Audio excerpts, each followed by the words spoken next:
Sa patuloy na pagpapalakas ng ugnayan ng kapulisan sa mamamayan, nagsanib puwersa ang revitalized police sa barangay at mga barangay officials upang magsagawa ng bayanihan para sa ikauunlad ng Barangay Hungduan, Ifugao.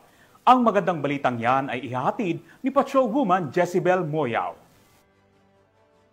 Isang matatag na diwa ng bayanihan at pagkakaisa ng komunidad ang umusbong matapos magsanib puwersa ang revitalized police sa barangay team sa Hungduan, Ifugao noong Oktubre 25 at 28 ng taong kasalukuyan. Ang grupo ay binubuo ng mga dedikadong tauhan mula sa 1501st Maneuver Company RMFB 15 at 1st Ifugao PMFC, katuwang ang mga opisyal ng Barangay Hungduan, mga guro at mga magulang upang isakatuparan ang dalawang mahalagang proyekto na naglalayong mapabuti ang edukasyon at kaligtasan ng komunidad.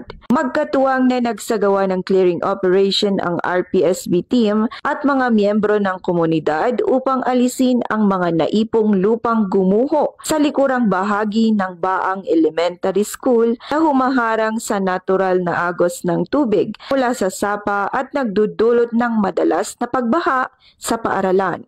Bilang bahagi rin ng kanilang layunin na mapaunlad ang kabuhayan at kapaligiran ng mga kabataan. Sama-sama nilang pinahusay ang Barangay Daycare Center sa pamamagitan ng pag-install ng bagong bubong o extension shade na nagsisilbing karagdagang silungan at nagbibigay ng mas komportabling lugar para sa mga pag-aaral at paglalaro ng mga bata. Ang matagumpay na pagpapaunlad ng mga proyektong ito ay patunay ng pagtutulungan ng pulisya at lokal na opisyal, susi sa pag-unlad ng kabataan sa Hungduan, Ifugao, na isinasabuhay sa temang Bagong PNP para sa Bagong Pilipinas.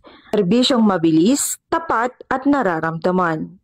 Mula dito sa home of the most disciplined cops, ako ang inyong PNN correspondent, Patrolwoman Jezebel Moyaw. Alagad ng batas, tagataguyod ng balitang pulis.